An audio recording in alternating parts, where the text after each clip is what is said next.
এই একটা ছবি, আর এই ছবিতেই স্বামী এখন আসামি। অস্ট্রেলিয়ার বিপক্ষে চ্যাম্পিয়ন্স ট্রফির সেমিফাইনালে মোহাম্মদ শামির এনার্জি ড্রিঙ্কস পান করার ঘটনায় এখন তোলপাড় চলছে ভারতে। ফাইনাল নিয়ে আর কি আলোচনা, সবার হট টপিক রোজার মাসে স্বামীর পানীয় পান করা। এই ঘটনায় রীতিমতো মোহাম্মদ শামিকে ক্রিমিনাল আখ্যা দিয়েছেন অল ইন্ডিয়া মুসলিম জামাতের প্রেসিডেন্ট মৌলানা শাহাবুদ্দিন রাজভি বেরেলভি। ভারতীয় গণমাধ্যম ANI নিউজকে দেয়া সাক্ষাৎকারে মৌলানা জানান, রোজা না রেখে স্বামী অপরাধ করেছে। যদি একজন সুস্থ মানুষ রোজা পালন না করে তবে সে অপরাধী। যেহেতু স্বামী খেলছে তার মানে সে সুস্থ। এমন অবস্থায় রোজা পালন না করে সাধারণ মানুষকে সে ভুল বার্তা দিয়েছে। আল্লাহর কাছে তাকে জবাব দিতে হবে।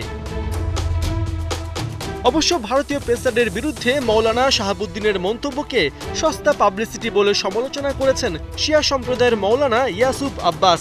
তার কথা, যেখানে জোর জবরদস্তি সেখানে ধর্ম নেই, আর যেখানে ধর্ম সেখানে জোর জবরদস্তি নেই। প্রত্যেক মুসলমান জানে তার রোজা রাখতে হবে, যদি কেউ না রাখে তবে সেটা তার ব্যর্থতা। রোজা ও রমজানকে নিয়ে বিতর্ক তৈরি করা অন্যায়।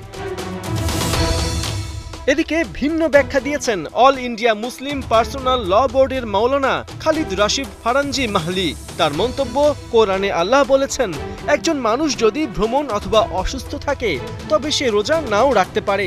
যেহেতু স্বামী একটা ট্যুরে আছে তাই রোজা না রাখার অপশন তার রয়েছে, কেউ তার দিকে আঙুল তুলতে পারে না।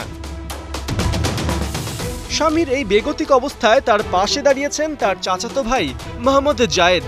স্বামীর সমালোচনাকারীদের কাঠমোল্লা আখ্যা দিয়ে জায়েদ জানিয়েছেন, স্বামী ভ্রমণে থাকায় রোজা রাখতে পারছেন না, রমজানের পর সে এটা পালন করবে। সমালোচনা যদি করতেই হয় তবে পাকিস্তানি ক্রিকেটারদেরও করা উচিত, তাদের অনেকেই তো রোজা না রেখেই খেলেছে। ভারতীয় পেসারের পাশে শুধু ধর্মীয় ব্যক্তিত্ব কিংবা পরিবার নয়, ঢাল হয়ে দাঁড়িয়েছেন তার ছেলেবেলার কোচ বদরুদ্দিন সিদ্দিকী। জানিয়েছেন দেশ সবার আগে।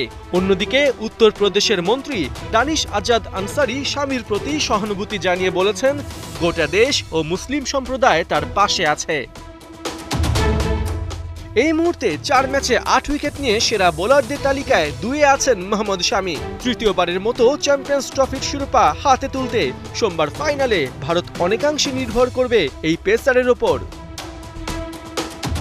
পার্থ বণিক, 71।